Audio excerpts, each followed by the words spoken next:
नमस्कार, मैं एस्ट्रोलॉजर सीमा शर्मा अपनी एस्ट्रोलॉजी के YouTube चैनल पर आपका हार्दिक स्वागत करती हूँ। आज मैं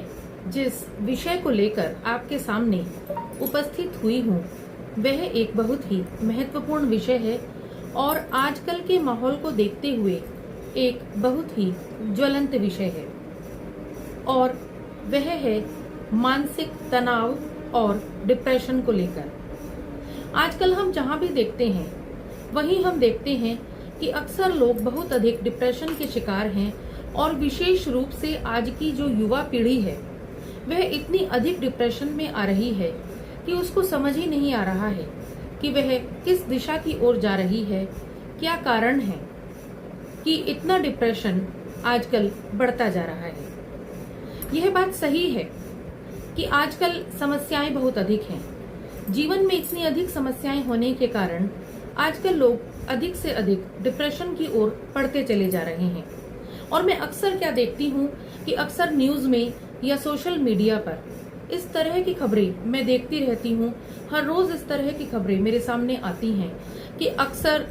किसी युवा पीढ़ी के व्यक्ति ने, किसी लड़के या लड़की ने डिप्रेशन के कारण अपनी जीवन लीला समाप्त कर ली, अपनी जान दे दी या आत्महत्या जैसा कठोर कदम उठा लिया। ऐसा क्यों होता है?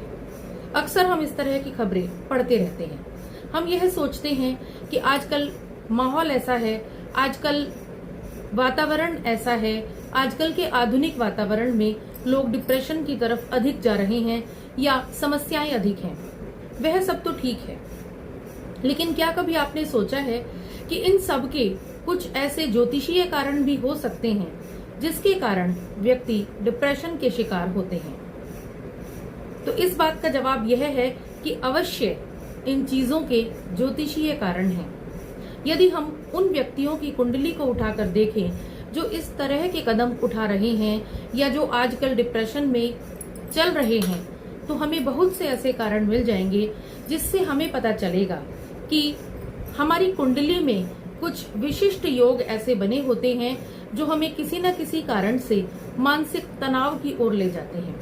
और कई कुंडलियां तो मैंने ऐसी देखी हैं जिसमें जब इस तरह के योग बने होते हैं तो इंसान को पता ही नहीं चलता कि वह डिप्रेशन का शिकार क्यों है। उसके पास कोई ऐसा खास रीजन भी नहीं होता, लेकिन फिर भी वह बहुत अधिक मानसिक तनाव में घिरता चला जाता है। तो आज हम उन्हीं योगों की चर्चा करेंगे, उसी तरह की ग्रहों की स्थितियों की चर्चा करेंगे जिनके कारण अक्सर व्यक्ति डिप्रेशन के शिकार होते हैं या मानसिक तनाव की ओर चले जाते हैं। तो आप इस वीडियो को पूरा ध्यान से देखिएगा, स्किप मत कीजिएगा, क्योंकि बहुत सारे योग हमारी कुंडली में ऐसे बनते हैं जिनसे हमें इस तरह की परिस्थितियों का पता चलता है। लेकिन उससे पहले आप हमारे YouTube चैनल को सब्सक्राइब अवश्य करें, लाइक और बेल आइकन को जरूर क्लिक करें।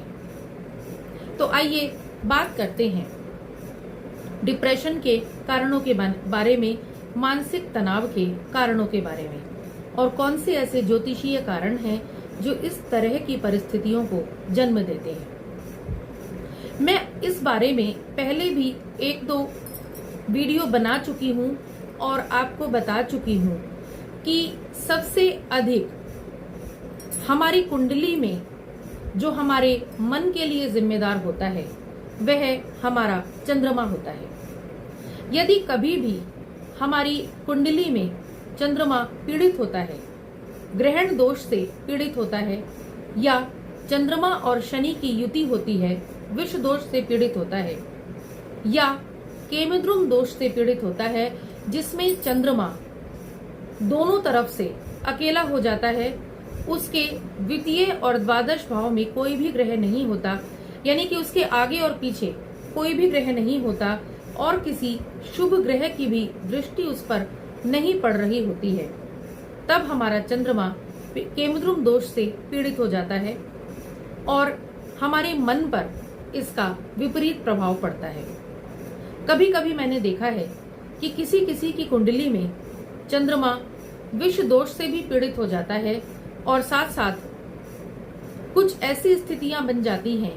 कि वह ग्रहण दोष से भी पीड़ित हो जाता है। जब इस तरह की स्थितियां कुंडली में बनती हैं या चंद्रमा केमद्रुम दोष से पीड़ित हो जाता है, यानी अकेला पड़ जाता है, तो हमारा मन बहुत अधिक विचलित हो जाता है और ऐसा होने पर व्यक्ति मानसिक तनाव से घिर जाता है। और जब भी कभी किसी व्यक्ति के जीवन में चंद्रमा की महादशा या अंतरदशा आती है, तो अवश्य ही वह ऐसी स्थिति में मानसिक तनाव से घिरता है। इसके साथ ही कुछ ऐसे योग हैं जो हमारी कुंडली में बनते हैं, जैसा कि अक्सर मैंने देखा है कि काल सर्प दोष से पीड़ित कुंडलियों में मैंने व्यक्तियों को अक्सर राहु और केतु की दशा में मानसिक समस्या से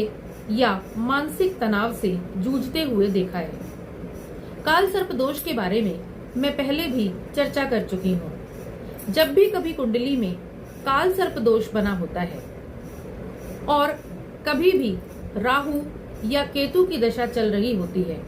तो अवश्य ही व्यक्ति के जीवन में कुछ इस तरीके की परेशानियां आती हैं, कुछ इस तरीके की समस्याएं आ जाती हैं कि व्यक्ति ना तो अपनी एजुकेशन ठीक से पूरी कर पाता है, न ही उसका वैवाहिक जीवन ठीक चलता है, न ही वह करियर से रिलेटेड कुछ निर्णय ले पाता है और अक्सर मानसिक तनाव में गिरता चला जाता है। और कभी कभी तो ऐसा भी होता है कि कुंडली में काल सर्प दोष भी बना होता है और राहु की महादशा या अंतरदशा चल रही होती है और इसके साथ ही उस कुंडली में चंद्रमा भी पीड़ित होता है। ऐसी स्थितियों में अक्सर मैंने देखा है कि व्यक्ति आत्महत्या जैसे कदम उठाने पर मजबूर हो जाता है, क्योंकि वह इतना अधिक मानसिक तनाव में डूब जाता है कि उसको यही पता नहीं होता कि वह इतना अधिक मानसिक तनाव में क्यों है और उसके साथ इस तरह की परिस्थितियां क्यों हो रही है। क्योंकि एक तो कुंडली काल सर्प दोष से पीड़ित है,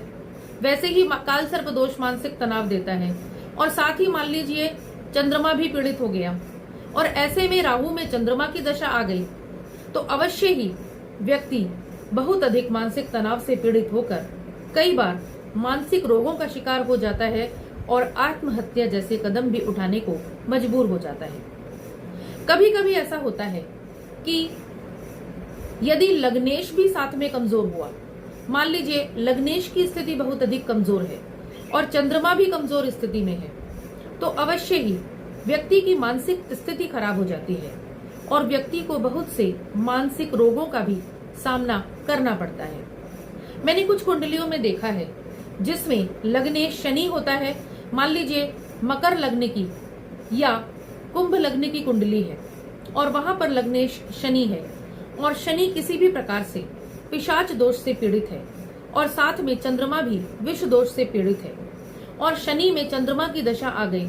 या शनि में राहु की दशा आ गई, तो अवश्य ही व्यक्ति को इस तरह के मानसिक रोग हो जाते हैं, मानसिक बीमारियां हो जाती हैं कि उसको मस्तिष्क से संबंधित बीमारियां भी अक्सर मैंने देखी हैं। कभी कभी ग्रहण दोष भी इस सब के लिए जिम्मेदार होता है और चंद्रमा, शनि और राहु इसमें विशेष रूप से भूमिका अदा करते हैं। जैसे कि यदि देखें कि शनि और राहु की स्थिति जो कि पिशाच दोष बनाती है और साथ ही मान लीजिए उसमें विष दोष भी बन गया, चंद्रमा की भी स्थिति वहां पर बन गई, शनि और चंद्रमा की आमने सामने स्थिति बन गई या किसी कारण से शनि और चंद्रमा एक साथ बैठ गए, तो अवश्य ही व्यक्ति की मानसिक स्थिति बहुत अधिक खराब हो जाती है। या पिशाच दोष होने पर या कालसर्प दोष होने पर साथ साथ ही चंद्रमा केमद्रुम दोष से पीड़ित हो गया और चंद्रमा की दशा आ गई, शनि में चंद्रमा की दशा आ गई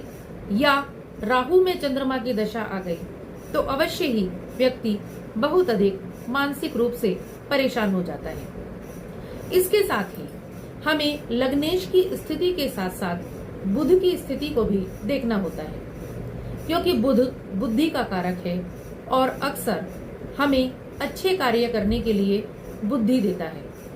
और यदि हमारी कुंडली में बुध भी कमजोर हो जाता है, बुध भी पीड़ित हो जाता है, तो अवश्य ही व्यक्ति सही निर्णय नहीं ले पाता और ऐसी मानसिक तनाव की स्थिति में कभी भी कोई भी आत्महत्या जैसा गलत निर्णय लेने के लिए मजबूर हो जाता है और बहुत से मानसिक रोगों का कारण भी यह बनता है। यदि शनि, चंद्रमा और बुध तीनों ही कमजोर स्थिति में आ गए और इन पर राहु का भी प्रभाव या केतु का प्रभाव पड़ गया तो अवश्य ही व्यक्ति जो है मानसिक रोगों का शिकार देखा गया है। और इसमें हमें यह भी देखना होगा कि दशा कौन से ग्रह की चल रही है। मान लीजिए ये सारे ग्रह पीड़ित भी हैं या इनमें से कुछ ग्रह पीड़ित है और साथ ही इन ग्रहों की महादशा या अंतरदशा भी आ गई तो अवश्य ही व्यक्ति अपने जीवन में मानसिक रूप से बहुत अधिक परेशान देखा गया है। और काल सर्प दोष भी इसमें बहुत अधिक योगदान देता है। मैंने बहुत कुंडलियों में जिनमें अक्सर व्यक्ति इस तरह की मानसिक तनाव से गुजरता है कि वह आत्महत्या तक के लिए मजबूर हो जाता है, मैंने उन कुंडलियों में काल सर्प दोष या विष दोष जैसे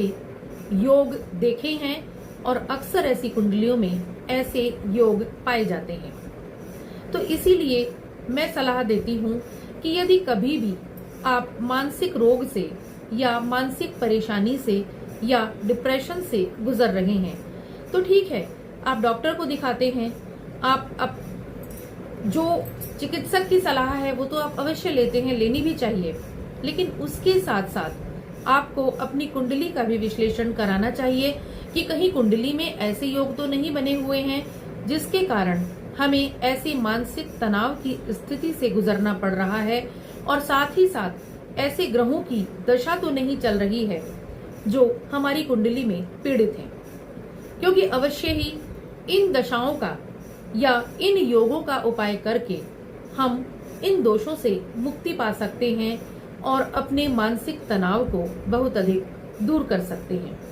क्योंकि मैं हमेशा कहती हूँ कि उपाय हर चीज का है, उपाय अवश्य होते हैं। और यदि जब भी आपको इस तरह की परिस्थितियां महसूस हों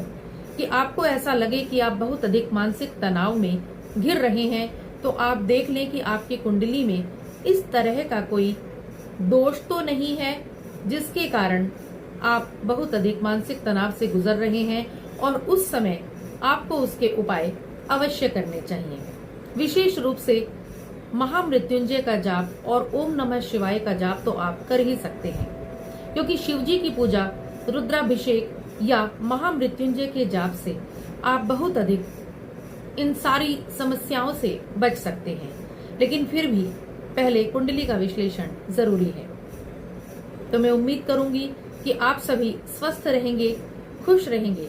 और यदि किसी भी तरह की आपके जीवन में इस तरह की मानसिक स्वास्थ्य से संबंधित कोई परेशानी आती है तो आप अपनी कुंडली का विश्लेषण अवश्य कराएं।